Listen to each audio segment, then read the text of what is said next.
Okay. Oh, yes. Okay. Yes. Thank Well. you. Alright.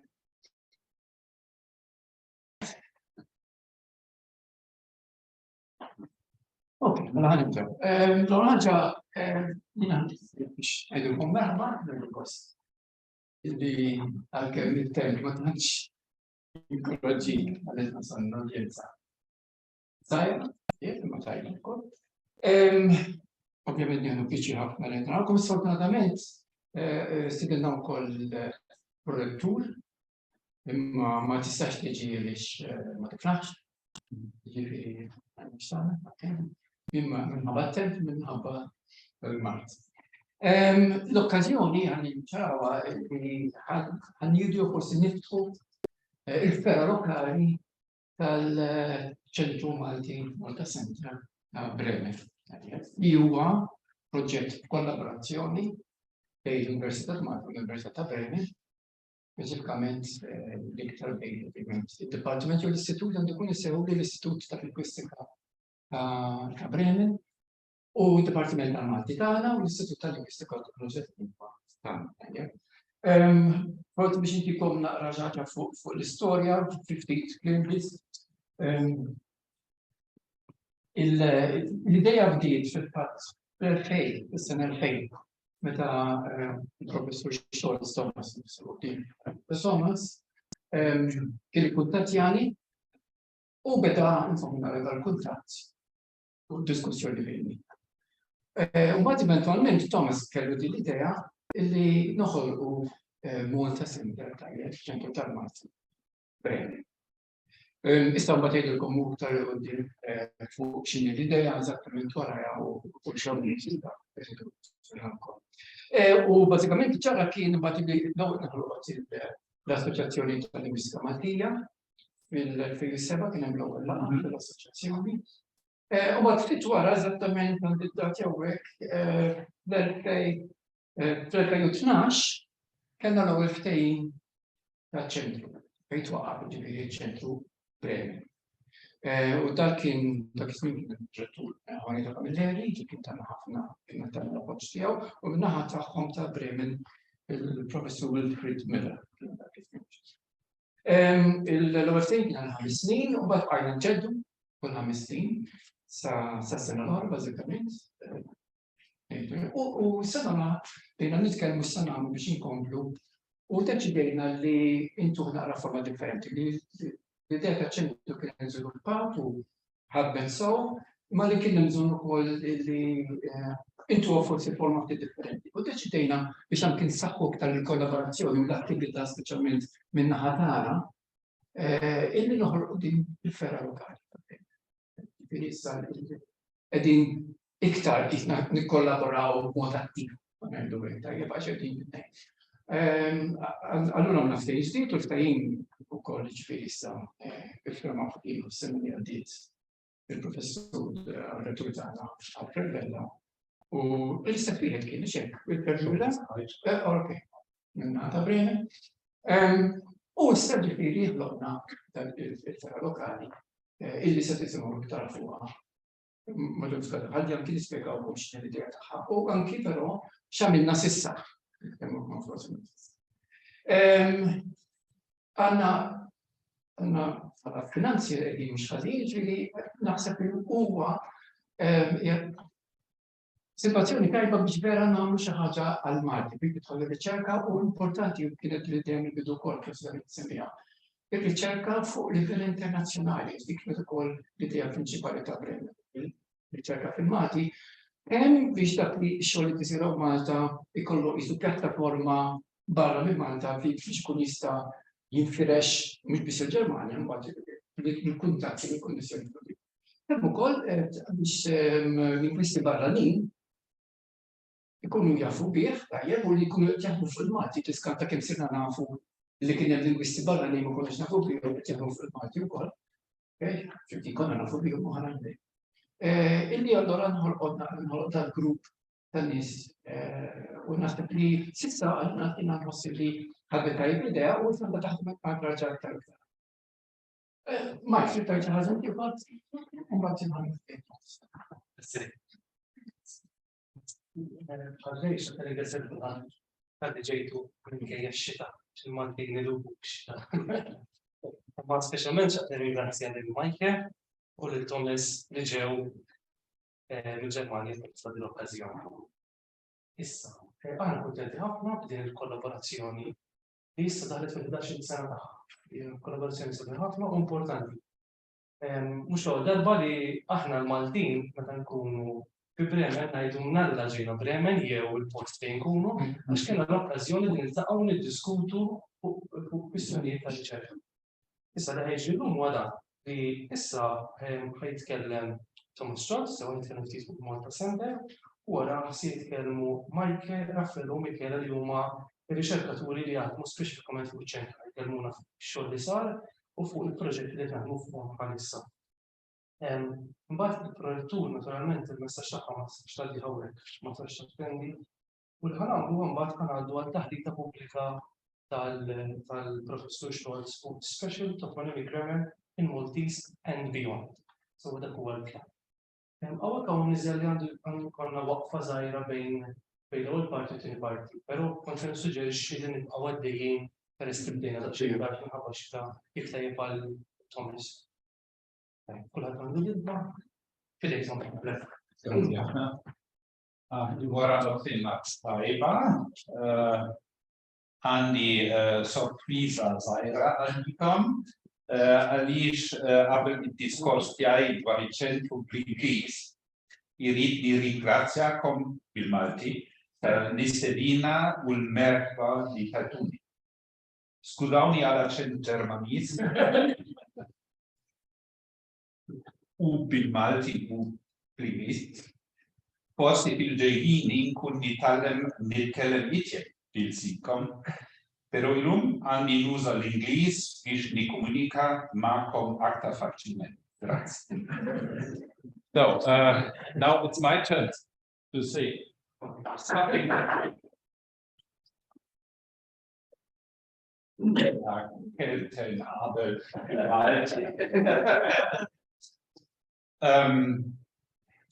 Ray has already given you a sketch of the background, history, and some of the, let's say, achievements and tasks of the Malta Centre in Bremen.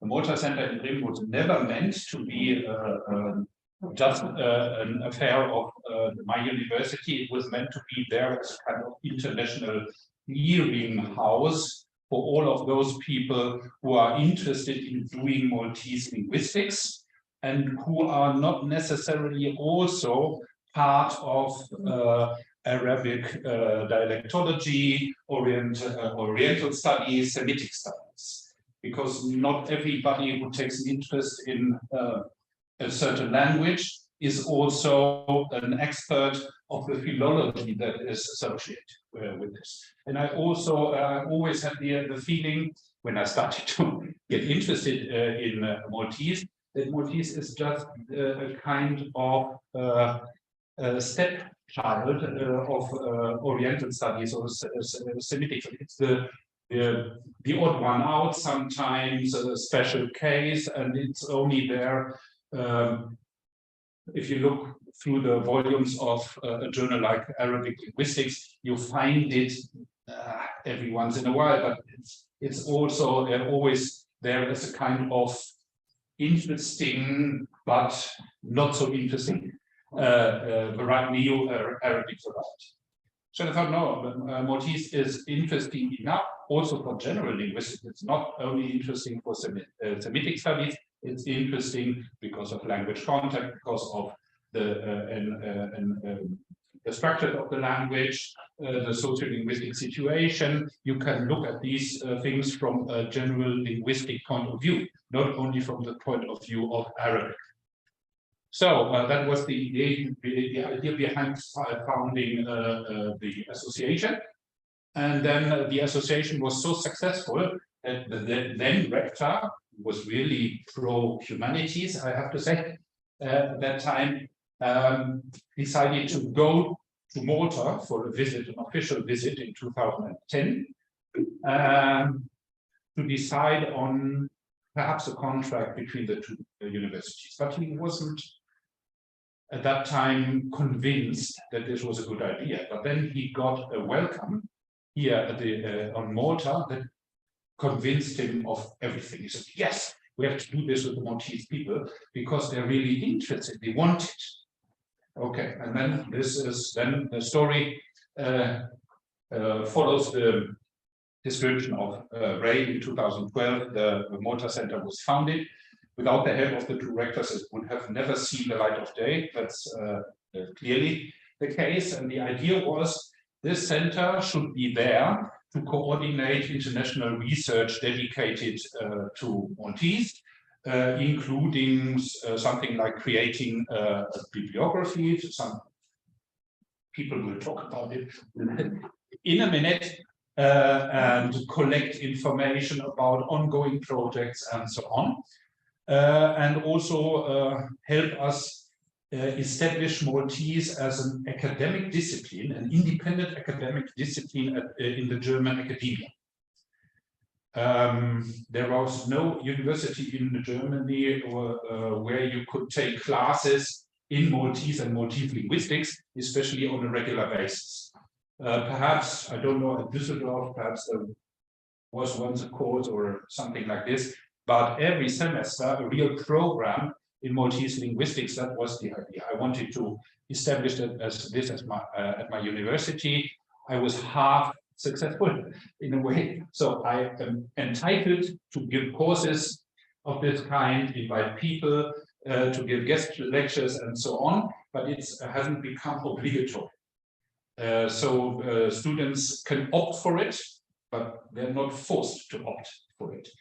Every other semester there is a BA thesis or a master thesis, at least partly dedicated to Maltese matters, but then there are also other semesters where in which no thesis is produced that has to do with Maltese.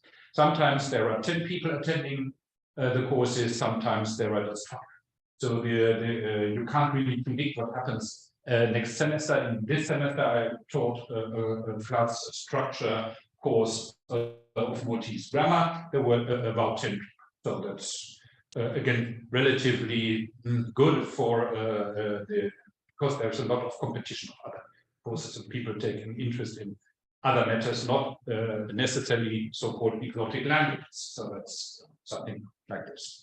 So now that we have the 2 branches of the Malta Centre, I think that the future is bright for the initial ideas. Now we can realize a number of ideas and projects we have thought about in the past, but there was never the possibility to involve several people at both places and so on. But now the situation has changed, especially because we have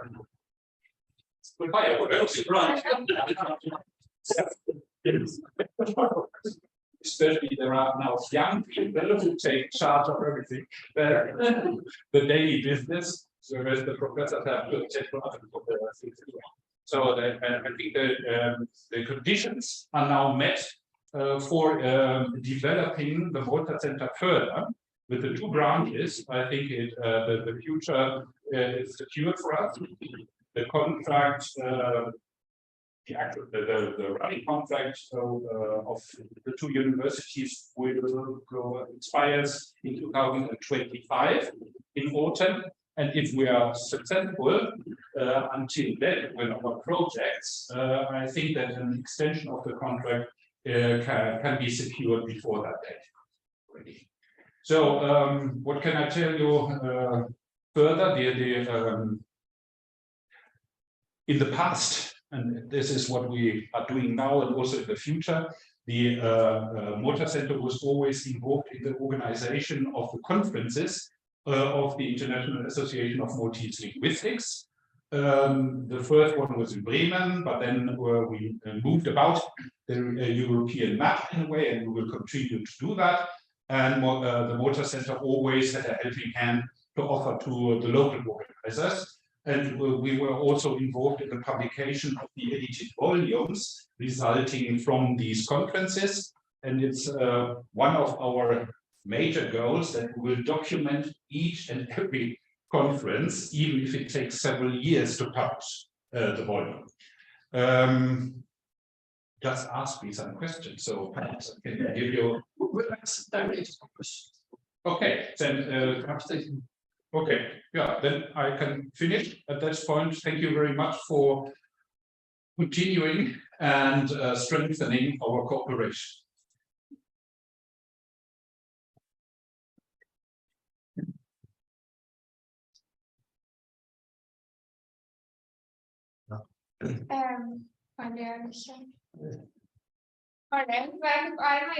Aħna riċerkaturi li qed naħdmu fuq il-proġett, jiena Raffaello qed namministraw il-Ferra lokali u Majket ħsieb il-Ferra fi Bremen u ħanatukom ħanidulkom fuq x'qed isir fix-xahar.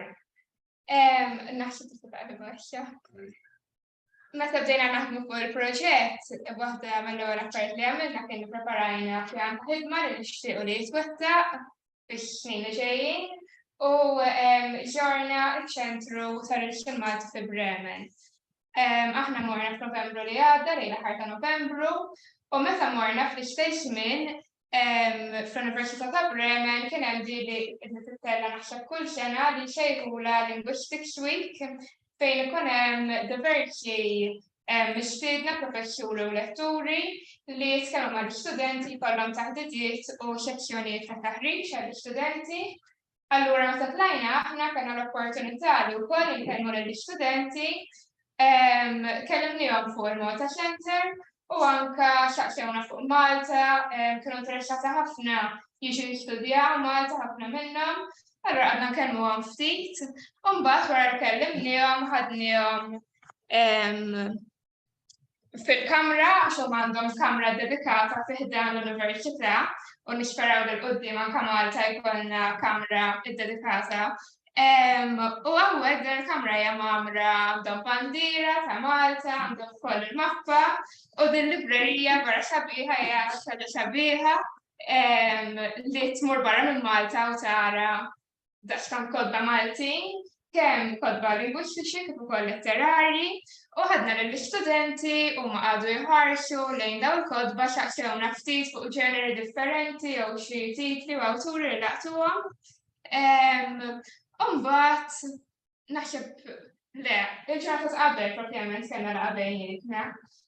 Il-ġurnata ta' qabel kellna laqgħa bejnietna, ġifieri aħna konna tela Michael magħna, Dr. Spanjol, u kien hemm Michael u Professor Stolz, u matul din il-laqgħa tkellimna iktar dwar inizjattivi ta' kollaborazzjoni li nixtiequ li jkun hemm. Waħda minnhom kienet exchange bejn ir-riċerkaturi u fil-fatt Michael ġimgħa hawnhekk magħna issa kollaborajna fuq xi proġetti fuq din l-attività wkoll. Mbagħad itkellimna wkoll fuq l-importanza li jkollna sit konġunt tal-Malta Centre biex ikollna l-informazzjoni kollha fuqha. Ħajkellimkom fuq dan Raffaello. U tkellimna wkoll fuq il-konferenza tal-Għaqda tal-Internazzjonali tal-Malta tal-Lingwistika Maltija u Majka ħatejdilna aktar dwar dan. Ġifieri nista' nagħlek is-slide? All right. Grazie tal ġejt rawnet. Ma kiflet Mikela għankun għed niddiskutu daqsxejn ma'kom intikom Toma żgħira ta' x'inhu huma l-proġett u l-idejat li għandna, ġifieri issa qed intim ta' tliet żgħażagħ u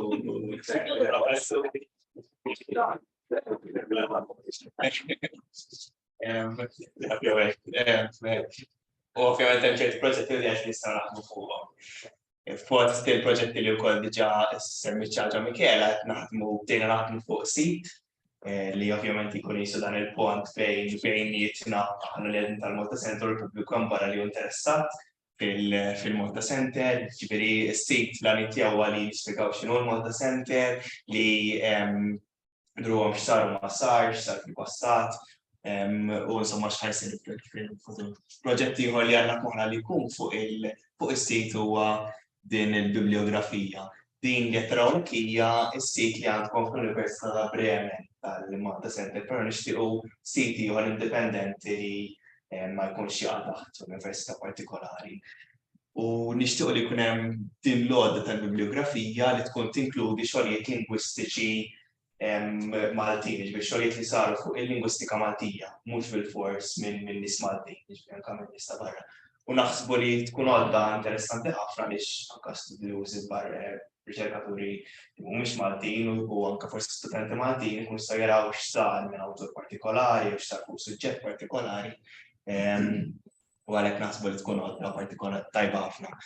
Ma naħsibx li għad li kelli ngħid ġifieri din hija xemm bħalissa fuq is-sit, qed taraw hija alfabetikament, aħna nixtiequ li nagħmlu b'tali mod li anke dak li jkun jista' jfittex suġġett partikolari naf lingwistika bil-etimoloġija tal-kelma jew morfoloġija u jaraw xogħlijiet saru minn nies differenti.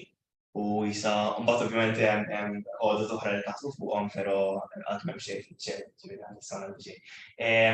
u forsi proġett ieħor li għandna huwa li semmi xi ħaġa Mikela li jkun hemm xi exchange bejn l-istudenti. L-istudenti forsi li qed jagħmlu l-MA jew forsi anke l-PhD jkun jistgħu jitilgħu Bremen u jiddiskutu l-idea tagħhom ma' studenti oħra, kun hemm dan qisu li jkunu jistgħu jaqsmu l-idejat li għandhom biex anke jimirħu l-barra mill-xtutna u jiftu daqsxejn iktar l-orizzonti. Ħalli sa f'idej ma jkunx niddiskuti il-konferenza. Yeah, so I'm going to switch to English again. I wanted to talk a bit about what the Malta Centre is involved in, connected to the International Association of Maltese Linguistics, or short ILM. And so we have had 7 conferences so far. This is actually from the last one, which took place in July 2019 in Krakow in Poland. And we had 2 days of linguistics talks with linguists from all over the world. I guess Maltese people, of course, from Germany, from Poland, from Great Britain. The Malta Centre is usually involved in helping organize these conferences, and they usually take place every 2 years. And as Professor Stolz already mentioned, we are also involved in publishing the conference proceedings afterwards. So this is the last edition, which was published last year from the conference from 2019. And we have editing the proceedings. This includes, I think, 9 papers from the talks from the linguists that had talks at the conference. So this is another project the Malta Centre is always involved in.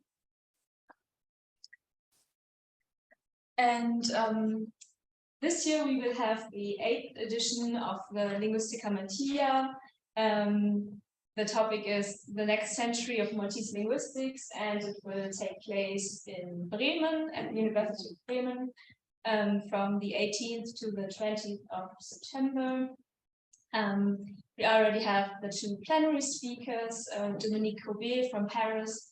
She's going to talk about reconsidering the Arabic of Pantelleria from its traces in modern Pantesco, with a little help from Maltese.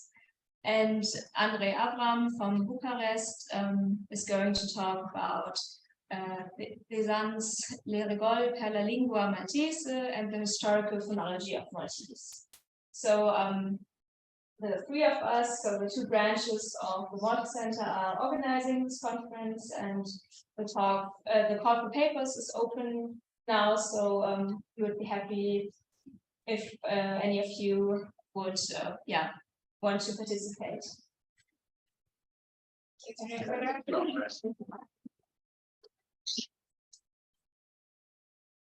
Presentation. Stop sharing my screen.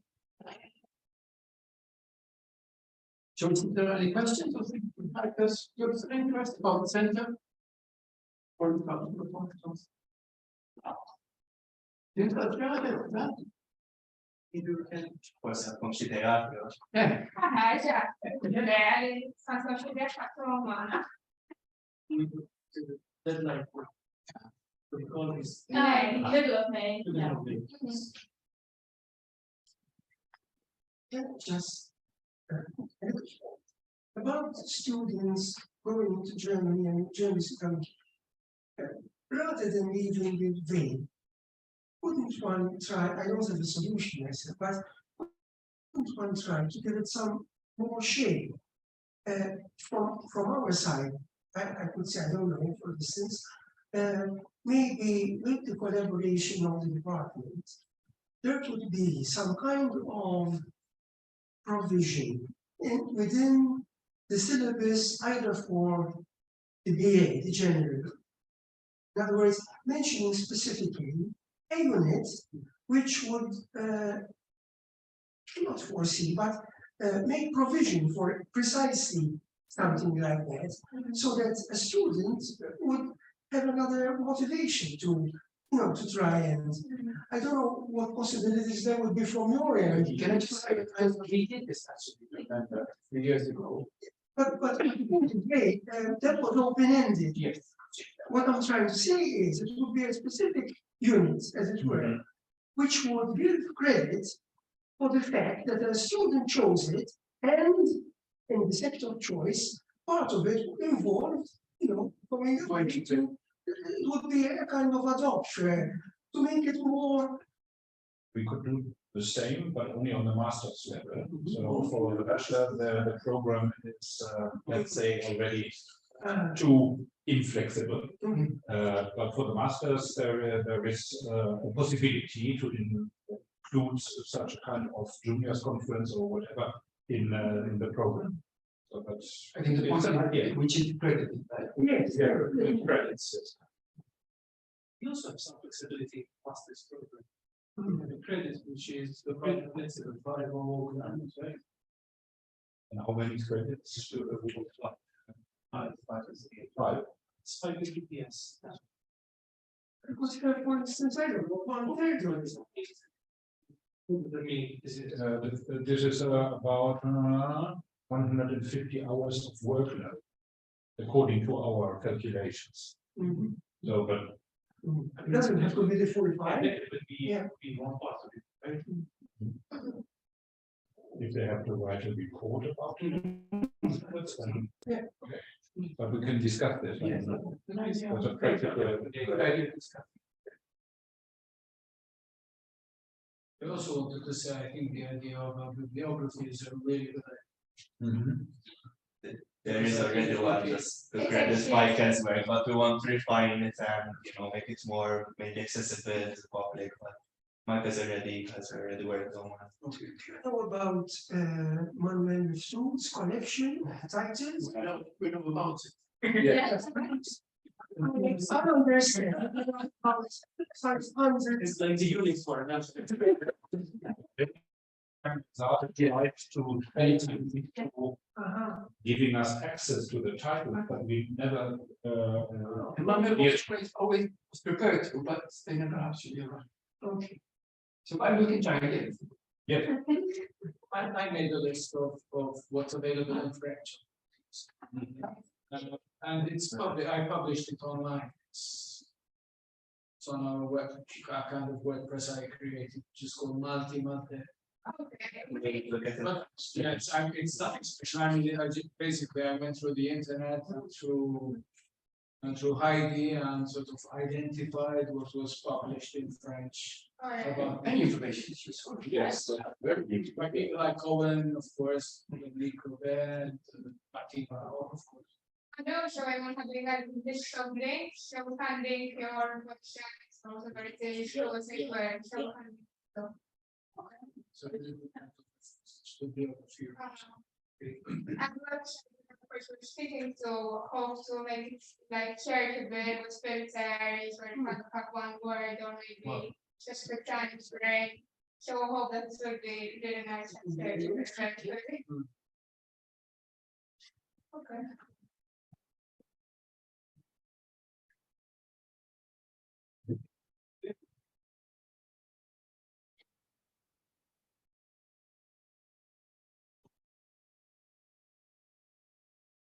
Do I have to? Yeah.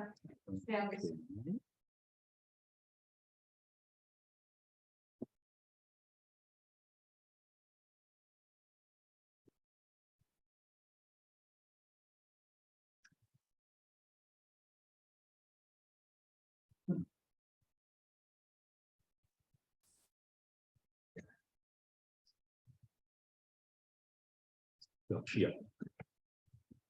Okay, nobody sees me, huh? Anymore. So no, I want to. Would you like us to turn the camera? No. Okay. So I want to stay on this. So yes, I start with 2 or 3 words before I go on to the next slide. So this is a special occasion for us because we can combine a major project that is financed by the German Science Foundation at the University of Bremen on a special grammar of toponyms in a cross-linguistic perspective, and our interest in Maltese. So we combine it here on this occasion, and you will see that Maltese is indeed interesting if you look at the morphosyntactic behavior of place names. This is something in the people in the past wouldn't have believed or would have thought to be uninteresting for linguistics. So you know the abstract, and I read it out for you again. Maltese has a range of options on offer for expressing that someone is at a place or goes to a place. The number of possible choices is particularly high if the place is represented by toponym. I will call it place name from now on. In the talk, the richness of the Maltese system is presented and commented upon from the point of view of language typology. This means that the Maltese data are compared to those of a variety of other languages later in the talk, some of which are neither members of the same language family, Semitic, nor located in the geographic vicinity of Malta, Italian. This is done with a view to determining to what extent, if at all, the Maltese situation is special, and we will see that it isn't special at all. So here is a table of contents. At first, I will offer you an appetizer, and then we start with part A. Why does it matter at all what we see there in Maltese? Some background information and the so-called spatial situation and its ingredients has to be characterized. Part B is on place names as opposed to common nouns in morphosyntax. 2 phenomena, synonymy and zero marking, are discussed. Part C is towards comparison. Other languages enter the scene. First about syncretism, then other Neo-Arabic varieties are taken account of, and then we look at other languages that don't have anything to do with Semitic. And part D, of course, what we know now after my talk is identical to the conclusions. Look at this. This is taken from the Corpus Malti 3.0. Tiftakar li mhux qiegħed Malta iżda eluf ta' mili l-bogħod fl-Awstralja. You see there I use boldface, Malta, and fl-Awstralja. You remember that you are not in Malta, but thousands of miles away in Australia. Twice there is in the English translation with a place name in Malta, in Australia, but the translation equivalent of in Maltese, fi, is there only once in the English, in the Maltese original. 2 place names, Malta and Australia, are involved in a contrastive construction. For both of the countries, the presence of someone at the named place is at issue, ed somewhere. In one case, Malta, no preposition is used to express being at. In contrast, the place name Australia is accompanied by the monoconsonantal allomorph of the preposition fi, in at. So this is where linguists get excited. In the contrast of the bare place name Malta and the prepositional phrase Australia is suggestive of variation. That is where we get nervous. Those place names fulfill the same in the sample sentence, but behave differently in terms of their morphosyntactic properties. Thus, there is structural variation within the class of place names. Variation in turn calls for closer scrutiny to allow us to describe the systematic aspects of grammar adequately. And that's why I'm here. But, a disclaimer. I've come here not to teach you anything about your language you don't know already, but to learn from you. So this is the decolonizing. So part A starts. Why does it matter at all? 3.5 opinions still exist in general linguistics about the role of names in linguistics. Opinion A, names do not belong to the lexicon and behave unsystematically. They cannot be described on the basis of rules and thus have to be cancelled from linguistics. B, names are just like common nouns and thus need no separate treatment. All rules that apply to common nouns also apply to place names, to names in general. C, names share many but not all properties with common nouns and thus constitute a subclass of nouns. And D, names are distinct from common nouns and thus form a distinct word class. Recent developments, starting with the seminal work by Anderson, he has published also already in 2004 something important in language, but the book is from 2007, and in the same year, Van Langendonk, research on the grammar of names has left the venerable tradition of onomastics, the study of names, behind to enter the realm of linguistics. Some people, it's like with names, some linguists consider onomastics to be outside of linguistics, others accept onomastics as a subdiscipline of linguistics.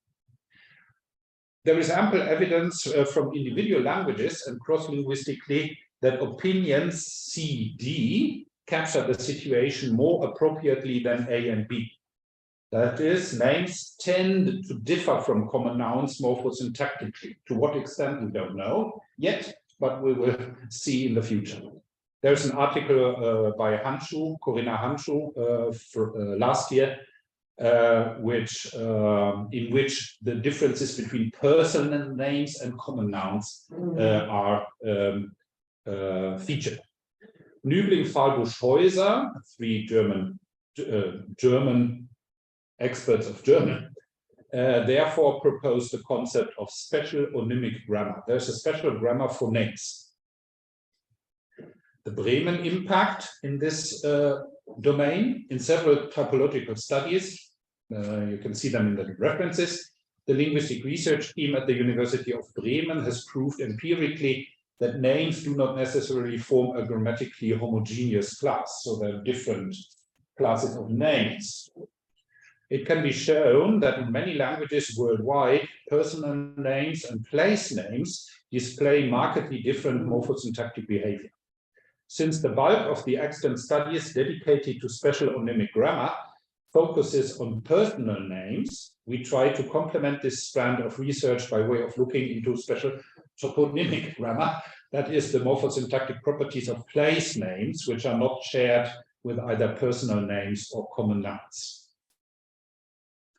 What is the expected net gain? If special toponymic grammar is studied in depth across languages, we will ultimately be able to revise the theories about the word class inventories of human languages.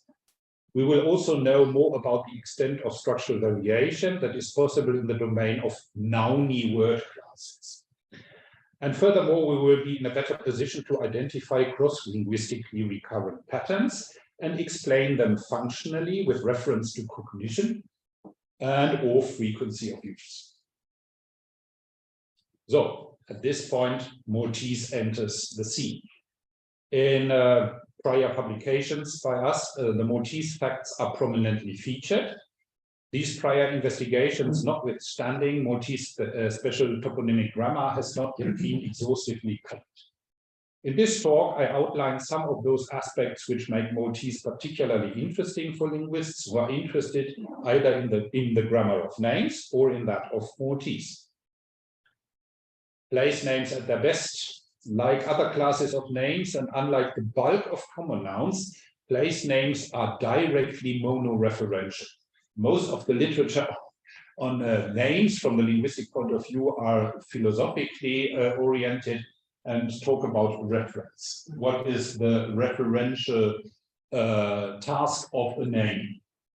Is it different from common nouns? Yes, and sometimes not that much, and so on. There's a very long philosophical tradition going back to the Middle Ages. So that's the most important topic in onomastic sometimes also.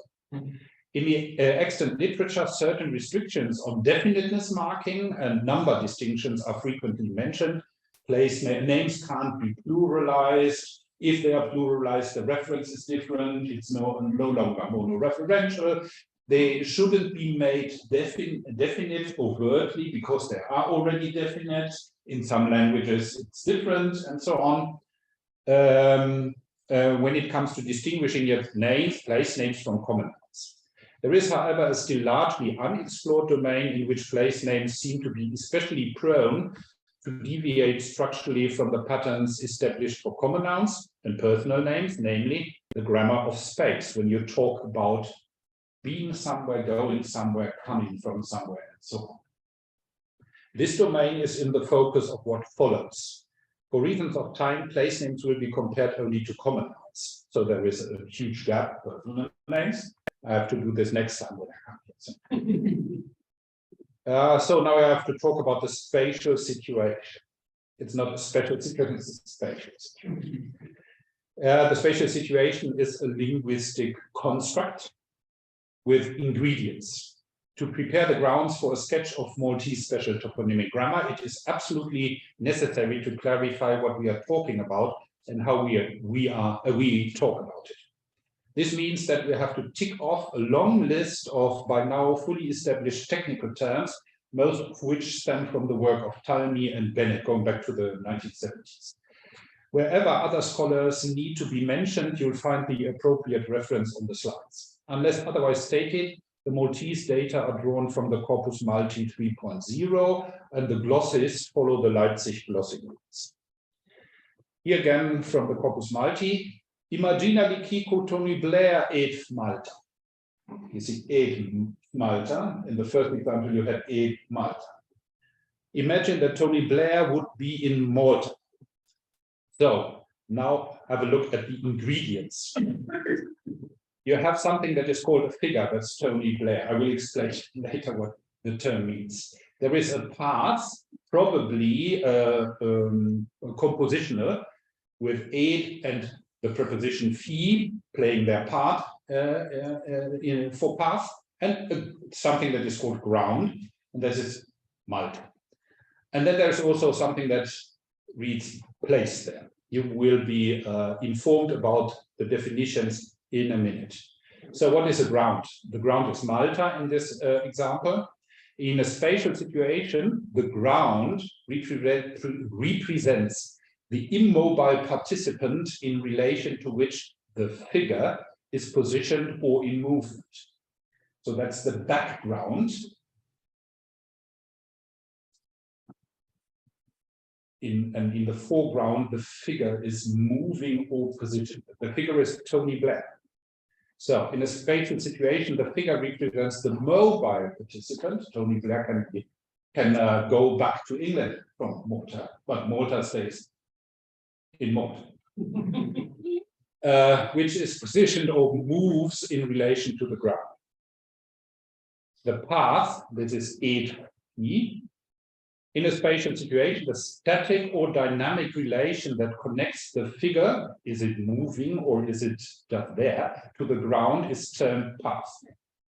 Whether it is the preposition phi alone or the combination of the active participle and preposition, which functions as path, is a matter of debate, and that's I don't want to go into it right now because this is a pattern that you find across hundreds of languages, where the problem arises whether the preposition alone does the job or it is a verbal element and the preposition doing it. According to Lestrade and Pancheva, path can be decomposed in two, namely directionality and configuration. Further terms. In a spatial situation, directionality covers the distinction of static versus dynamic with reference to the relation between figure and ground. Since Tony Blair is imagined to be in Malta, the directionality is static. He's there. He doesn't move about. Configuration. In a spatial situation, configuration refers to the specific part of the ground. So the ground can be dissected into parts, which is involved in the figure-ground relation. No such specification is made in the case of our sample sentence. However, this doesn't mean that there aren't any examples. Here is one. Again, Corpus Malta, we regulate the broadcasting via satellite from Malta. And you see, Niregolau Ishandir di Satellita Minjo Malta. You have min, from, that's the directionality. Job, that's the part of Malta that is interesting, and the inside of Malta.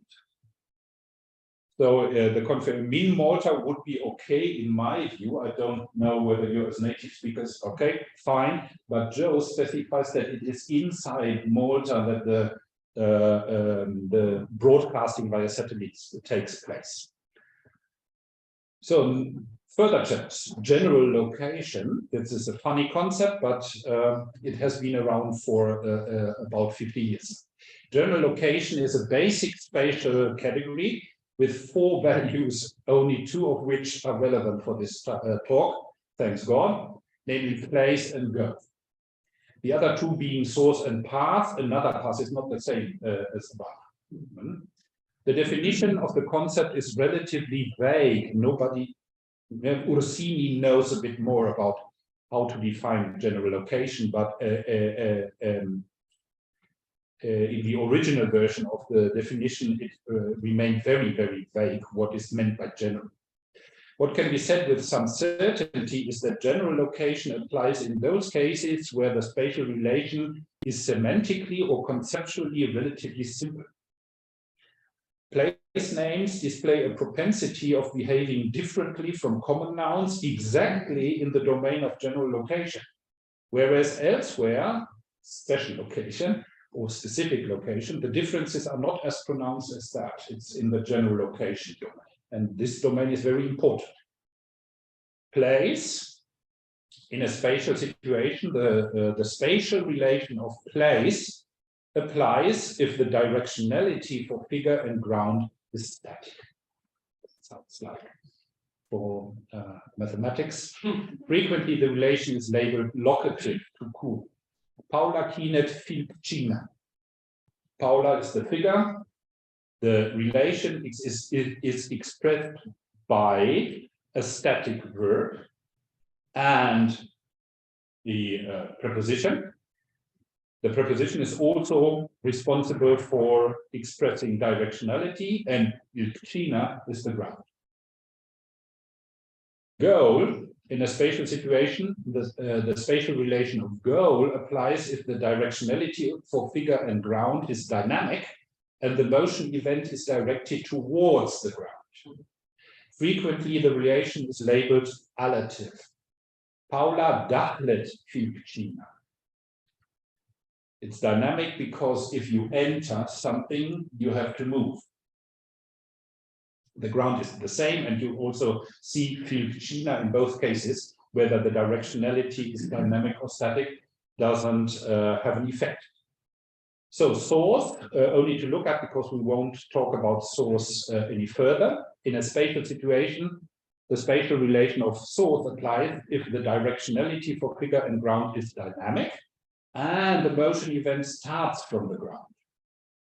Frequently, the relation is labeled ablative. Paula harjet milkcina. So mil is already directional enough in a way, and harjet adds the dynamic element to it. Because if you leave a place, you have to move. Now we have reached part B, place names versus common nouns. So what does it mean that there is special toponymic grammar? Reminder: for special toponymic grammar to exist, place names must at least optionally display morphosyntactic properties which are not shared by common nouns. They must be allowed to do something that is disallowed for common nouns. Superficially, there does not seem to be any reason for assuming that Maltese is invested with special toponymic grammar, because common nouns and place names behave the same in very many contexts. However, there are limits to this parallel behavior. Synonymic.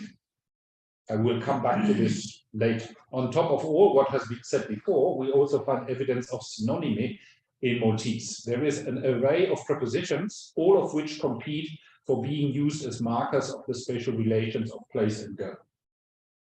You will see them on the next slide. This competition is the same for place names and common nouns. So this is from the BBB.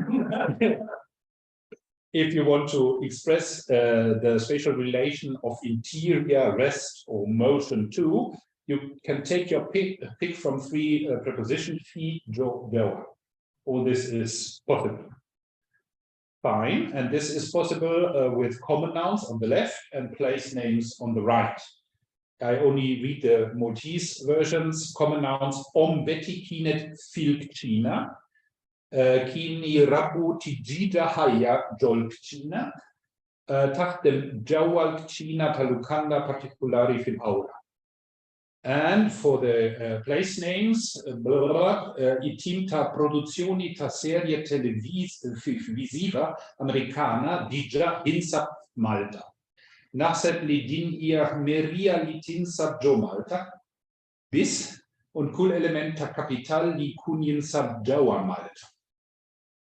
So you can see you can use fi, jo, ġewwa, both with either with common nouns as ground or toponyms as ground if you want to express the relation of place. The same for goal. It-tfal kienu jimorru fil-kċina bil-kwit, wara kull ikla l-Frar kien imur ġo l-kċina, u il-prodotti oħrajn li jidħlu ġewwa l-kċina tal-isptar. Place names: kull persuna barranija li tiġi f'Malta, persuna barranija tiġi ġo Malta, und jinġib ġewwa Malta. In all of these cases, goal has to be expressed, and you have the three options, and some of the writers opt for fi, others for jo, others for ġewwa, and one and the same writer can opt for one of the three in different occasions and take others in the next sentence. So this is what we find on the internet.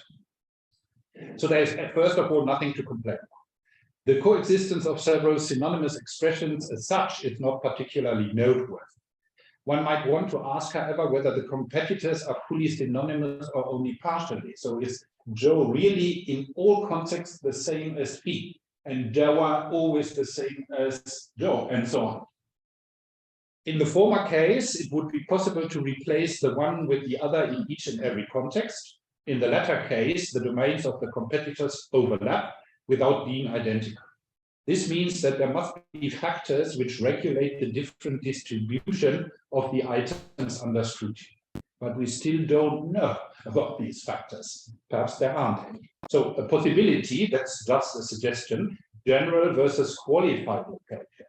If you want to locate something only generally, you use the locative, the allative construction, and then fi is your option. But if you want to qualify the location more precisely, then the relation is one of inersive, you are in a container, or illative, you move into a container. And then the first option you get is either jo or ġewwa. This is a possibility. I don't know whether this is the case, but some of the evidence we have points in this direction, that jo and ġewwa are more easily associated with the inside of a container, whereas fi doesn't have this association necessarily. So, but this is something psycholinguists have to look into. and conduct experiments with native speakers, of course. I think that it is almost impossible to get the solution by just looking at the corpus Malti. So that's because of different an array of factors. Place names are allowed things, common nouns are punished for. A structural possibility that is widely made use of in constructions with a place name as ground is zero marking of directionality for place and goal relations. But it is ungrammatical to say things like, and now you can correct me if it's grammatical. Jina kont il-kċina, when you want to say I was in the kitchen. Or jina mort il-kċina, I went to the kitchen. But you may say things like those on the next slides. Lewis Hamilton għal li huwa kuntent li jinsab Malta. You could also say jinsab Malta, I think. Okay. And now with go, that's from literature. No, it's not from literature. My literature, published books. No, it's from the literature section on the books. L-ewwel ħaġa li tagħmel meta tiġi Malta. Tiġi Malta is also possible, as far as I know. It's I see it's stylistically marked, perhaps. Okay, but of course this is something you can't have with common nouns. You can't leave out the preposition. Now you object, but I have prepared myself for the objection. First of all, we can revise BBB and add the zero to it. It's not really a revision because in BBB there is no talk about this kind of rule. But if you want to express the interior relation with rest or motion too, you have fido dewa for both for both place names and common nouns, but zero only if the ground is a place. So now the grammar of common nouns is not identical to the grammar of place names, or the grammar of place names is not identical to the grammar of common nouns, even if there is a huge overlap of the two grammatical systems of roots. Superficially, zero marking seems to be only a marginal phenomenon, but that's not true. If you look through the text, it's all over the place. However, it occurs frequently throughout all text genres of Maltese. The optionality of zero marking notwithstanding, it is the centerpiece of special toponymic grammar in Maltese, because common nouns are generally barred from zero marking of spatial relations, and I also can add personal names too. So you can't leave out prepositions with personal names. Do you want questions now or later? Later. Here's a putative counter example. It-tfal kollha marru l-iskola. L-iskola is a common noun, there's a zero, all the children went to school. So place nouns, there's a nice term created by Happelmatt, topo nouns. For this, we still use place nouns. In many languages which attest to special toponymic grammar, there is a class of hybrids, that is common nouns which may behave like place names, sometimes only under certain conditions. These hybrids, place nouns, are often polysemous or semantically ambiguous. The competing readings of the terms are disambiguated morphosyntactically. If the hybrid is inserted into constructions of the place name kind, it is interpreted differently from its occurrences in constructions of the common noun kind. Very frequently, nouns referring to institutions like school, church, university, etc., count among the hybrids. Uwa al limar fl-iskola tara ġdid. You see, mar fl-iskola. Or ir-raġel prova jidħol ġewwa l-iskola bil-moħħbi. Or what is it? Titla seba tarġit biex tidħol ġol l-iskola. So you have ġo, ġewwa, fi, and zero with l-iskola. There are differences. If no preposition is used with the ground l-iskola, the statement is generic in the sense that no particular school building is identified. In school in general, the institution you attend, not a particular school. The children are said to attend school. If the preposition fi is used with the ground l-iskola, it is possible to narrow down the reference of the expression by way of adding further information about the particular school, the girls' school, the figure attended. Ġewwa is the appropriate choice if reference is made to the school building, so it's the building in a way, and not to the institution or maybe the school campus or something.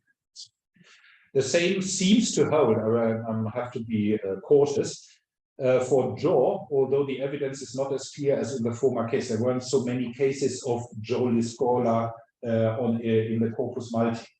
Ġewwa l-iskola, yeah, you find dozens of examples, but Joe was difficult, and there are also some ambiguous cases. So Joe seems to behave more like fi than it has similarities with Ġewwa in this case. Ġewwa and fi are very different, and Joe is somewhere in between. So we can look at the so-called phi-zero alternation, an extended version. You want to express place and goal. You have the options phi, Joe, Ġewwa, and zero, under the condition that the ground is a place name and you want to express general location. That is what the rule says. Now towards comparison. We have not yet exhausted the catalogue of interesting facts about Maltese special toponymic grammar. In point of fact, I'm going to turn my back to special toponymic grammar partly in a manner of speaking. On the one hand, zero marking of spatial relations will remain one of the properties to keep in mind. On the other hand, syncretism enters the scene, and this phenomenon is not restricted to place names in Maltese. Why it is interesting, nevertheless, becomes obvious as soon as data from other languages are taken into account. So syncretism is the formal identity of expressions in different paradigmatic sets. And we have a very, let's say, loose interpretation of paradigm in this context. Source is not further explored in this study because it escapes syncretism in Maltese, and not only in Maltese. This means that normally source is made explicit formally by the overt use of a preposition such as min, which is distinct from the prepositions employed for the other spatial relations. You can't use min for place, for instance, or for go. But this is a pattern that source has to be made explicit. This is a cross-linguistically recurrent pattern. You find it in many hundreds of languages. Source has to be expressed, place and go don't need to be expressed.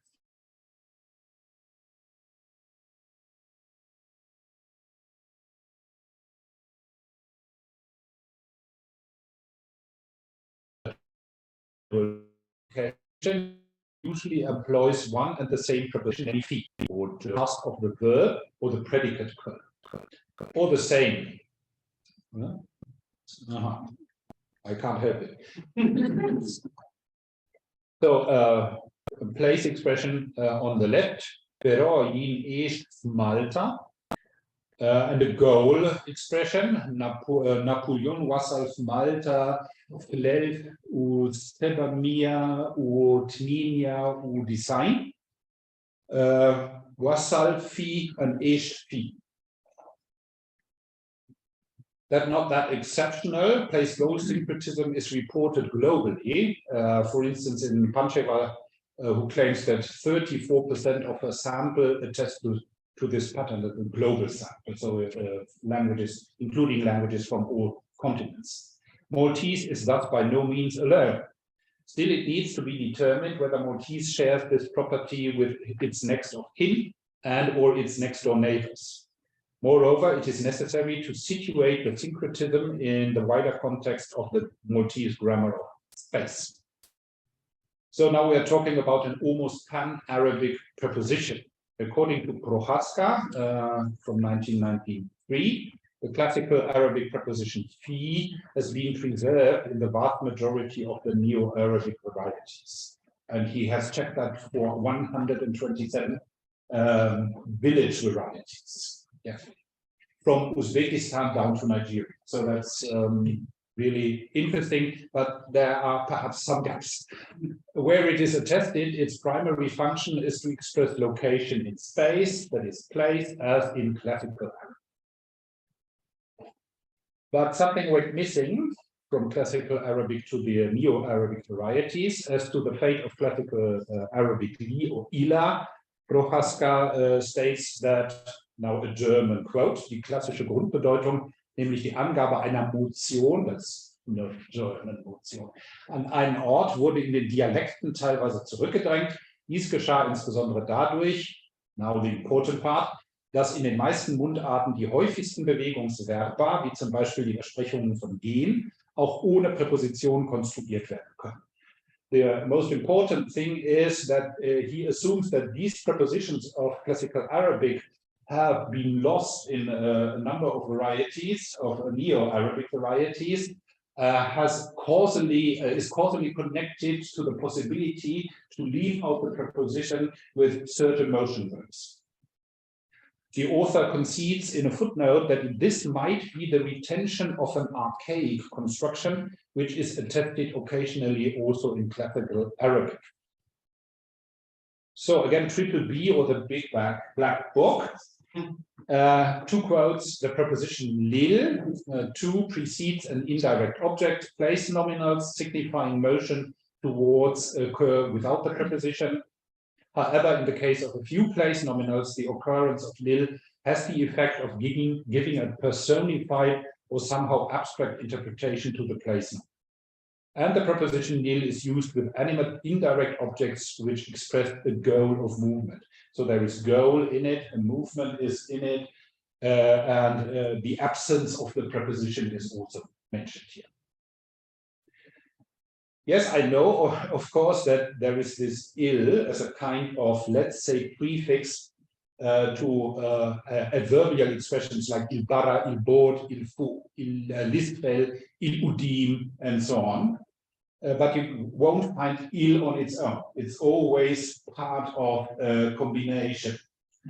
But I skip it for reasons of time. So Maike and I are busy writing a grammar of Maltese prepositions. So we have already covered 500 pages, I think, and there is a long section about il in it.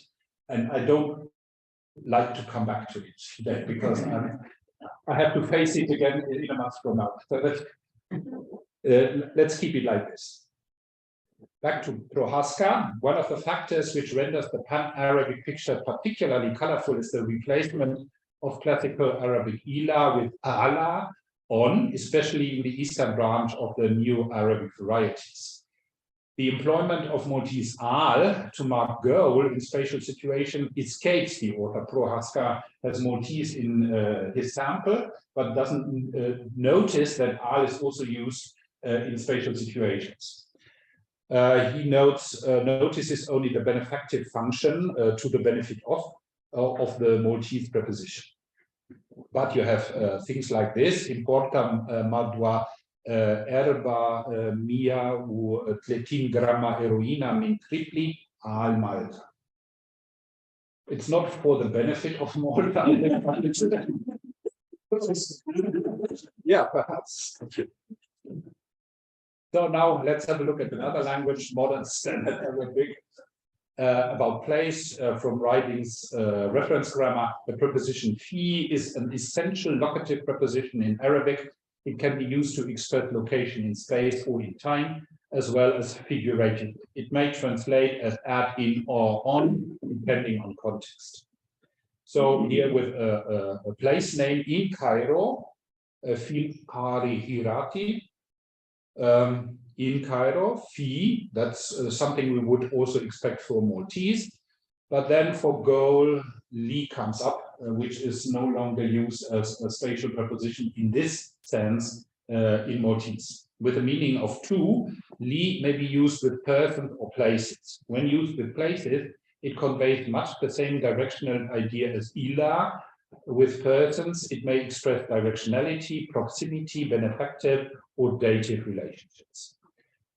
في زيارات للبنان visit to Lebanon oder من هناك إلى إسطنبول from there to Istanbul. Then there is Moroccan Arabic, a quote in French. Place and goal are expressed differently as in modern standard Arabic. You use fi if you want to express place, and li if you want to express go. That's what's said in this quote. Fi dans, cette préposition a pour sens premier la localisation spatiale sans mouvement. Und li à vers pour marque un déplacement vers quelque chose. You find place here, Kaiskun fil-Maghreb. My Moroccan Arabic is good enough to be pronounced in public. Also, he lives in Morocco. You see fi, you can recognize the cognate of Maltese fi, in, for place. But to face, to the city, you see il-fas. There is the lateral consonant that is cognate of lil-il. Then there is Nigerian Arabic. Place and goal are also expressed differently. For common nouns and place names alike, it holds that fi means at place and le means to go. However, Owens says occasionally a goal is marked by fi, so there is a tendency towards syncretism as well in this variety, but it's not, it hasn't progressed very much in the grammar of Nigerian Arabic. He has placed fi Sokoto in Sokoto and le Damask to Damascus, to Damask. And there is marginal evidence of zero marking as well, so the quote isn't really easy to understand. Locative nouns are distinguished by the fact that they do not occur with fi and le. Place names and a few other nouns like bakan, place, and dar, area, country are generally non-locative in this respect, though some informants allowed them without fi and le. This would mean that place names need the preposition if a place or goal has to be expressed. This is different from Maltese. School and locative nouns like school, mosque, and so on, in this context, wouldn't need a preposition. Whereas the place names, the proper place names, need prepositions. This is an interesting situation, and we need to have more data about this variety, the new Arabic variety, to judge the case. You can have things like this for some informants only, Mashto Lekano or Mashto Kano.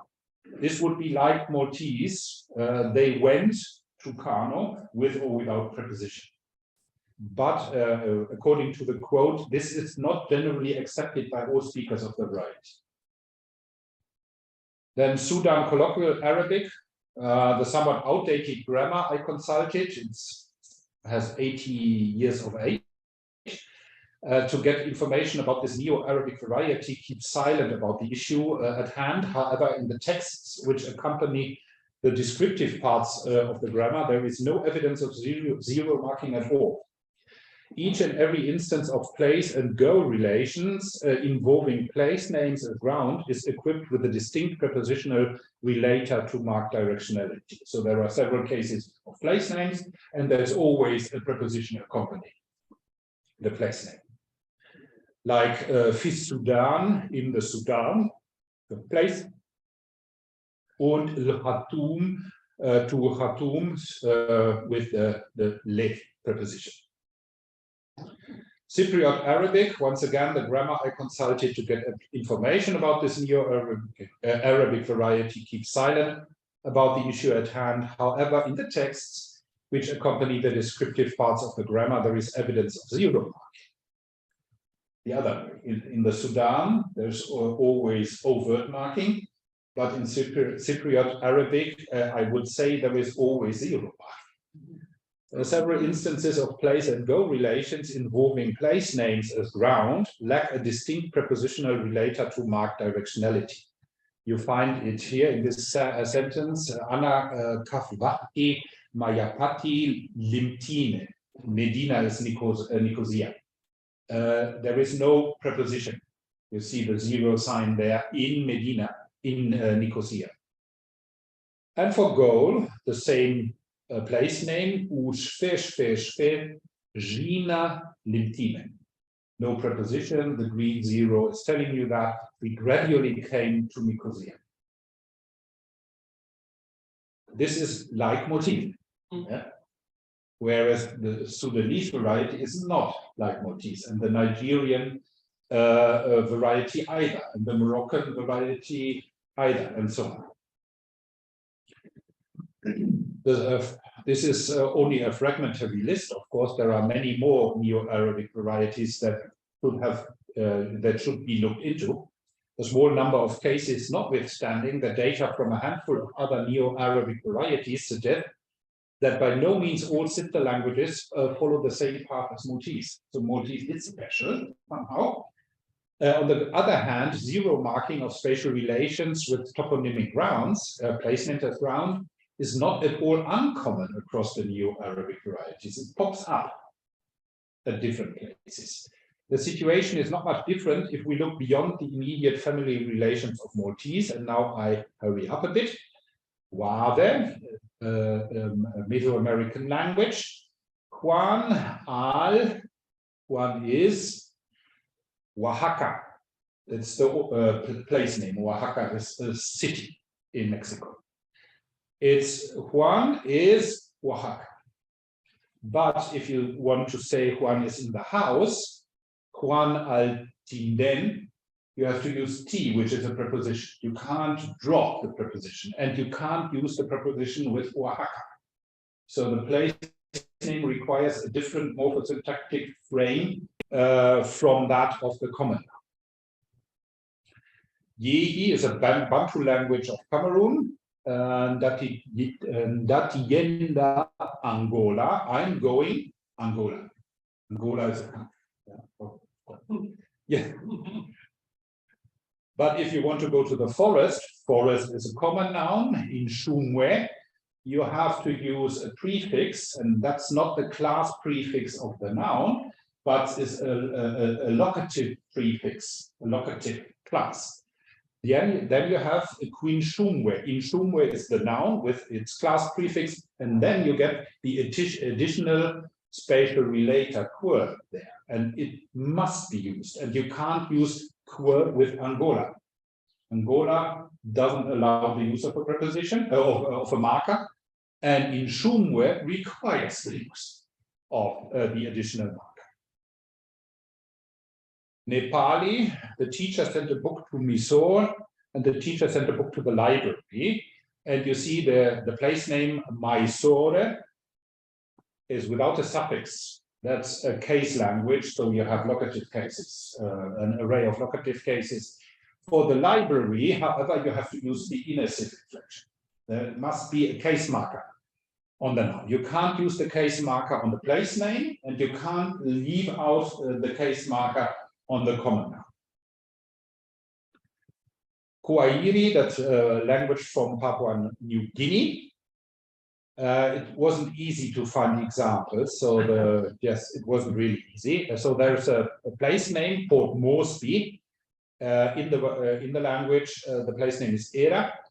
It's again in case inflecting language. Some people say no, it's not really case inflection. These are clitics and so on. We don't go into it, but you normally have some kinds of postpositions and cliticized postpositions, but not with place names. Era is a bare place name, whereas Matava is morphologically complex. Mata is the noun for bush, and Va, the postpositional marker of the spatial relation. You can't use Va on Era, and you can't use the zero on Mata. Mokilis, that's a Micronesian language spoken in Micronesia. Of course, ich meine Hawaii. She or he is in Hawaii. She is located Hawaii. Okay, you can say there's already located there. Perhaps this has a say in the construction, but no, because if you replace Hawaii with her house in Oahu, then you have to use a preposition. And so the verb as such is not enough, although the semantics of the verb already suggest a place relation.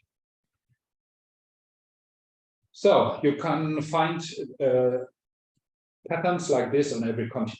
The grossly simplified cross-linguistic survey proved that patterns which resemble those of Maltese can be identified in languages with different genetic affiliation and different typological properties in different parts of the world. Special toponymic grammar a la Maltese is not the monopoly of Maltese. Maltese attests to a structural option which is open to any human language. So many languages, whatever the background, reflect these patterns. Thus, Maltese is not a linguistic outsider, but a member of the huge class of languages which employ zero marking in their special toponymic grammar. Let's say, put it like this, cross-linguistically, Maltese is not special, but within the Semitic branch of Afro-Asiatic, it's special. It's a funny result in a way, or it's, of course, a preliminary result. So now, part D, we are approaching the end. What we know more now. The previous slide has prepared the ground for the conclusions, and it's a different ground from that of spatial relations. Special toponymic grammar has been shown to be at work also in Maltese. Now we know that Maltese has special toponymic grammar. The rules which determine the morphosyntactic behavior in Maltese are by no means idiosyncratic. We know something more. Maltese shares these structural properties with many other languages worldwide, although they're not related to Maltese in terms of genetic affiliation. They reflect general principles which are largely independent of a language's genetic, typological, and geographic background. What makes Maltese especially interesting for linguists who investigate special toponymic grammar typologically is the extent of variation. So we still haven't found the factors that regulate the use of zero and phi. Famous last words. The competition between overt marking of directionality and zero marking with place and goal is characteristic of literary Maltese and is widely featured also in the Corpus Maltese 3.0. We are still in the dark, absolutely in the dark about the role this competition plays in the spoken register. So we have no spoken language data. Only if both spoken and written data are accessible in adequate quantities will it be possible to ultimately determine the factors which regulate the use of the competing constructions in grammar and discourse.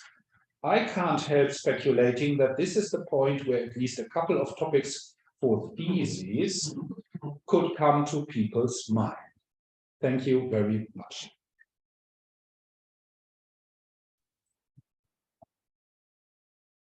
Well, thank you very much. I don't know how I've been with time. It's okay. I've 20 minutes for 20 minutes. What? I thought I would overdo it. Yeah. First of all, thank you for providing us with a framework for considering this phenomenon. Regarding what you mentioned, the syncretic now to place things. We have an example with the, which is in an article on verbless sentences, locative sentences. So I can say, write lil Thomas id-dar għax qiegħed fuq il-belt. I can say, write lil Thomas fid-dar għax qiegħed fuq il-belt.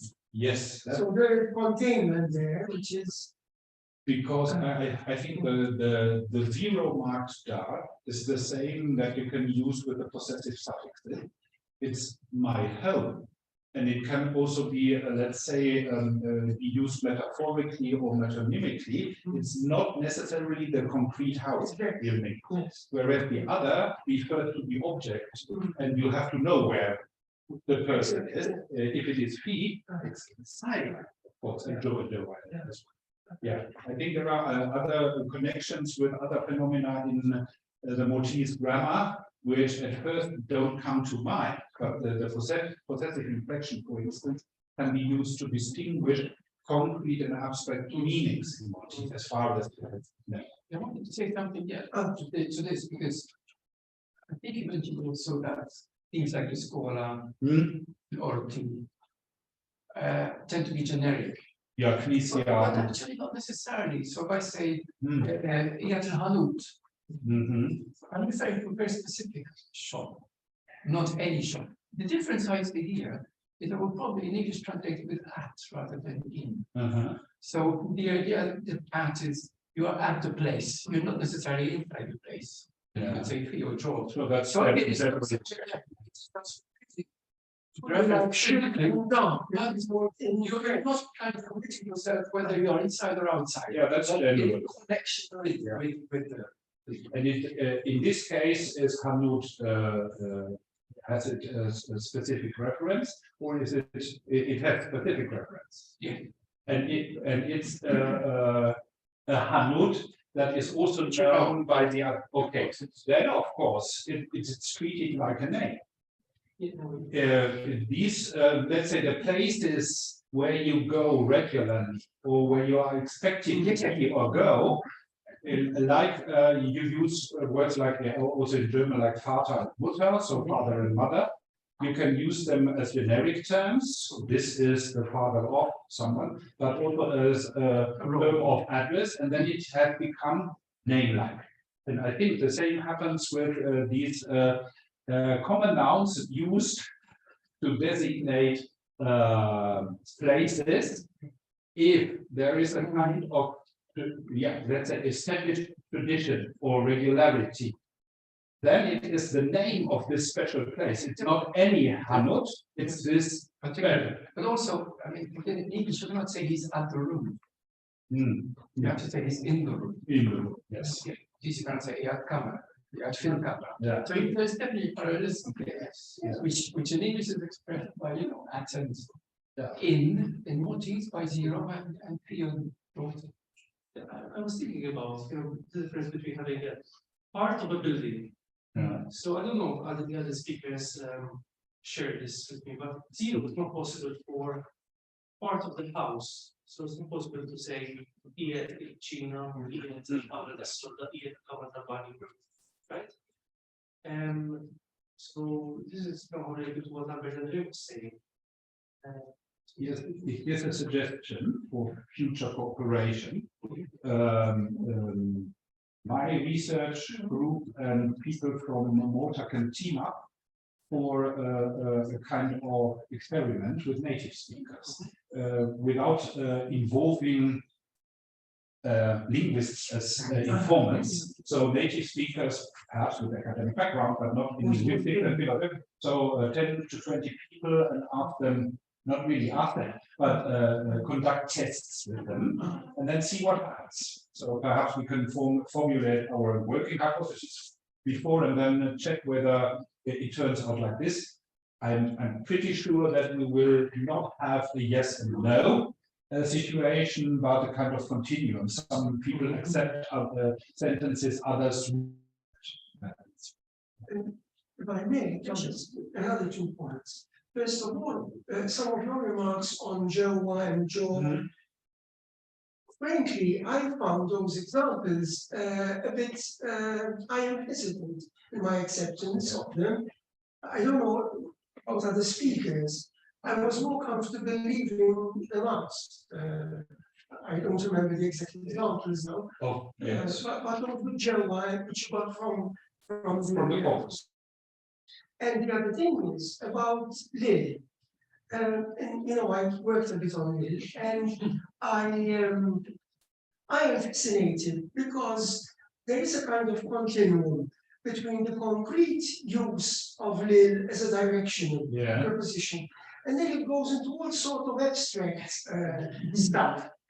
So for instance, if you say mort lil-em, it's very concrete, it's directional. But you can only do it with diacritics and Yes, very restricted. there's no place. Yeah. On the other hand, Ray mentioned orti, for instance. Now in Maltese, if you say tipped lil orti, it means I wrote to the judge. Whereas mort il orti means I went to court. And there are other nouns which permit this, like Nisia as an institution or a place. So Skola. So there are all sorts of dimensions here. Yeah, we all in the context of other projects we have conducted or are still conducting, we also found that it is difficult to blindly believe in the corpus malti, because a lot of data seem to be, I have no qualification for it, because sometimes it simply sounds wrong to me, but I can't judge it. So I need a native speaker. But I think it's also because you get variety. I mean, nowadays you often hear the Joe and Joa, which I sometimes feel is bad that you have to keep using all the time. Yes, on the radio. So it's simply that it's used. Perhaps it's changing. I can add something to it because we have checked this. It looks like the more recent texts have a higher percentage of Joa than older texts. If you go back in time, you hardly find there are less frequent, far less frequent than nowadays. So if you go back in time, let's say 20 or 30 years, there is evidence of Joa. A large percentage of the text are translations. From the EU. It might be a preposition. Yes, there are direct translations of Italian into Maltese. You can notice that certain prepositions, loan prepositions from Italian, which have a dictionary meaning that is not reflected by the use in the EU text, because the Italian preposition has a wider range of meanings. And from this wider range, the use of the preposition in the most recent texts is influenced. So it's more Italianized than in the past. But again, I think it's just a matter of just coming into use. I told Hamroon, and which I would never say. You can hear that a lot. Yeah, and I as a non-native speaker, I wouldn't dare to call it an error anyway. So because that language is evolving. It is. And it doesn't have to stay like it was before the Second World War, something like this. Yeah, some people argue like this in Germany, for instance. Every new English-sounding item in the language kills the language. And sometimes I have the impression that it's true. My daughter has started to replace every German noun with an English noun, but keeps the German inflection. So there is no need for it, but the young people speak like it. There's this funny impression among people that Joa is even more formal or more proper. It's a kind of pseudo hypercorrectness or something like that. It's more precise. Like this. So yeah, it's interesting to check whether there are these kind of stylistic, psychostylistic interpretations. And for that, we need, of course, a team of people who can work with the native speakers, not just via introspection or speculation from our part. So we have to cooperate to put our finger on the factors that are really important. At the moment, we have evidence of something, but we don't know how to explain the patterns. But we have some ideas, but we can't really be sure to that we have found the correct interpretation. So you always think about minority, you know. Mhm. If you, I think you can hear people saying, yeah, but yeah, Joe, you can hear a lot. But yeah, Outage is impossible. So that's already clearly the case that there's something there, you know. Yeah. There's a difference between the and the other two. Yes, and we suspect this, but it's difficult to get exactly via the corpus. So it's, Yeah, of course. yeah, speakers, speakers, and perhaps also some other genres as well, because there is an overabundance of parliamentary speeches and things like that. And they are stylistically marked, and others are also stylistically marked. And here you have the impression there are no texts that can be characterized as normal. That they're all much normal. The corpus is good. It's really, No, but it's not representative. That's true. Yeah, it's enough. But yeah, I mean. I have an observation and a question. So the observation is that we've noticed when we're working on journalistic context, especially the texts that are translations of foreign news, that there's a lot of prepositions being added where we normally would use them. For example, the sentence is like Mar al-Mishya. The potato is Mar al-Mishya, Mar al-Sijjad, right? But if you call it in English, you have Mal-for, or Tala to ask for something, right? That's how you would have it in more detail. But we found an example of al-Mada here, right? Because it's our or to look for. And so this would be iċ-Ċentru, right? But we found examples like al-immigranti, right? Because to look for. I think they're pretty common. yeah, that's a great problem also for our. It's not really a great problem because we can't really find a solution without postponing everything for years on end in a way. We have to accept the data as they are. But it's obvious that we need competent native speakers to interpret the data together with us. Otherwise, for this project, it's fine. We will continue like this, and perhaps can also include some of the experiments I have talked about. But we can't redo everything because we have to turn in the results with the German Science Foundation in September, exactly when the next conference is on schedule.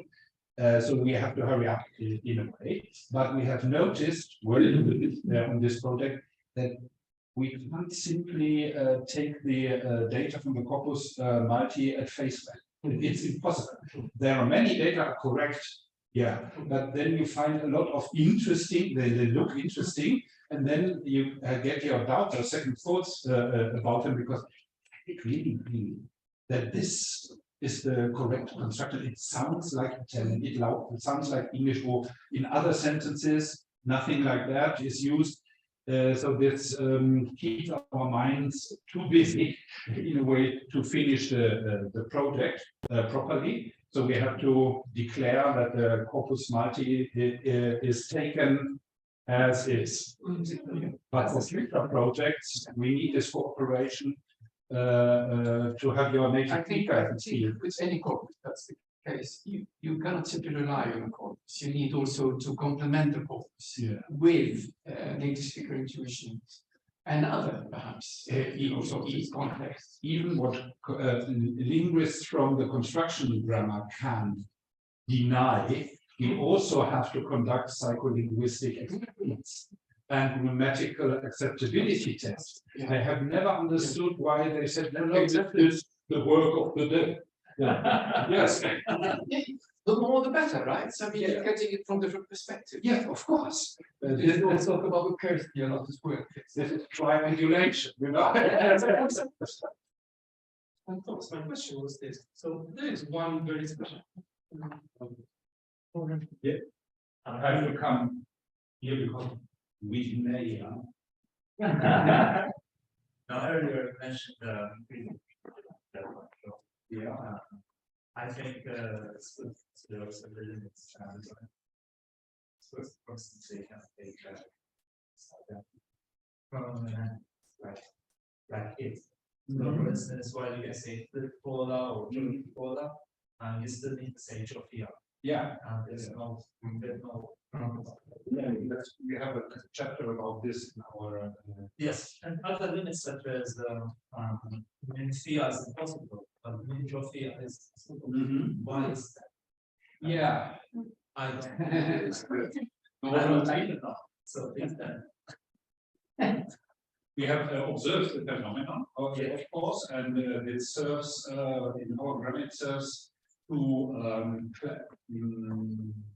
distribute the Maltese prepositions over different classes. So there is a class of prepositions that need another preposition to take a pronominal complement. Some of these prepositions are monosyllabic, but only some other monosyllabic prepositions behave differently. No, are both monosyllabic, or is, let's say, an infrequent special vowel to end a preposition, whereas E is relatively common, it occurs more often, and R as well. So perhaps there are also phonological, but I don't know. We haven't looked at it diachronically. This is just synchronic grammar. The preposition, and we adding some chronic observations, but we haven't gone into it systematically. So at the moment, we only know that this is the case, and we have some predictions. So it's not really a kind of implication that can be formulated, but a kind of probabilistic prediction. If a preposition has the following properties, it's very likely that it doesn't take a pronominal complement, but then there are exceptions. So that's it's not a 100% watertight rule that we form. And we have at the moment our inventory is at 60 simple prepositions. In the Maltese, and then there are also this kind of complex prepositions. But this is a good point. We don't know about this, why it is like this. But one explanation can be diachronic, but it's also a hypothesis. Jo and Jerwa have become prepositions relatively lately, recently in the history of Maltese, whereas P is a very old one, inherited from the Arabic ancestor of Maltese. So Phi had already these properties that it has nowadays in the past, whereas Joe and Dewa still need to acquire these properties. I don't know when Joe and Dewa were used, tested and then used for the first time as prepositions. Dewa looks like an adverb originally, and then from adverb it developed prepositional properties, but apparently not all of them. And perhaps there is also a kind of, let's say, chronology or hierarchy of prepositional properties, taking a pronominal, suffixed pronominal complement is perhaps a very strong feature. Let's say a nuclear feature of prepositions, true prepositions, prototypical prepositions, whereas behaving syntactically like a preposition is something elements from other word classes can acquire relatively easily. And then perhaps in the further development of the language, they also allow for suffixed pronominal complements. So perhaps there's something to do with H in a way. So the old prepositions have more possibilities, structural possibilities than the younger ones. Problem with the outward thing is synchronic. Yeah, first of all, we describe. And this is a very special one, which is Malta, right?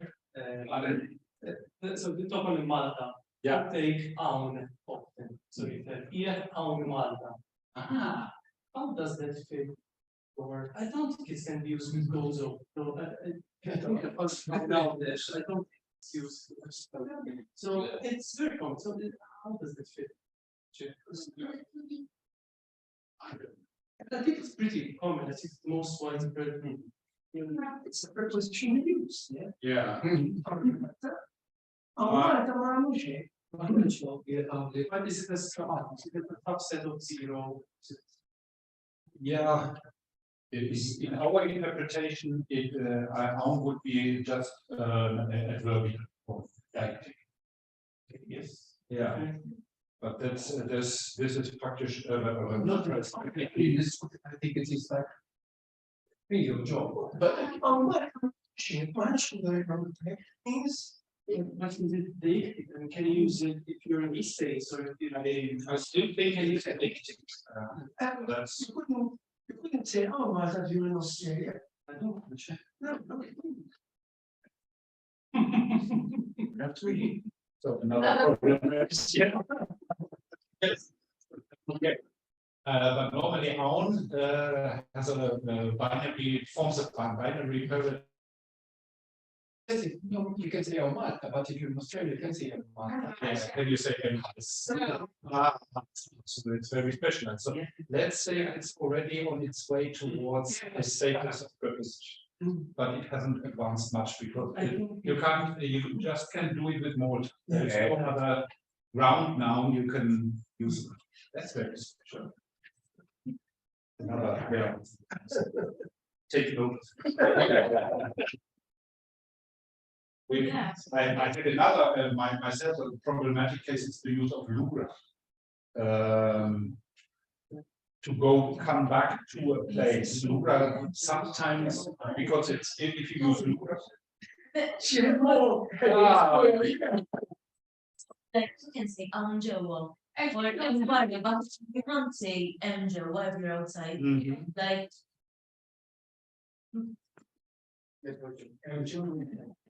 I mean, the behavior is quite similar. Yeah, yes, I see. Yeah, but I would say in this case it's outside of our scope because and our definition of a preposition is that it takes a pronominal or nominal complement. Adverbial usages of preposition-like elements are outside the scope of our research. Otherwise, we couldn't really handle it. So it's really a big story. I thought 100 pages will do when we started. We're not finished. We've reached 500 pages and still 5 chapters to write. Yeah. This means we have reached half of the book, and then we have to revise it because of the input. Yes. But what about lura? Back to if you the example we have for lura are on superficially adverbial, but then if a verb combines with lura and then there is noun, you normally have then of course you can also argue lura is the position of a preposition there. Perhaps it is already something like a preposition. Perhaps similar to the noun case. It's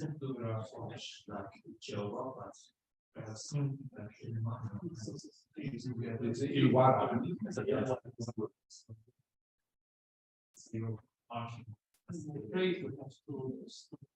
Here because the definition is really fast. Thanks. Thank you.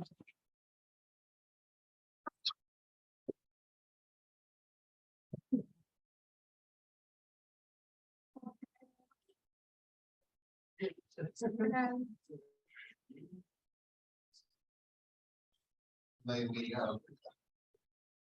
Esatto, ho detto io.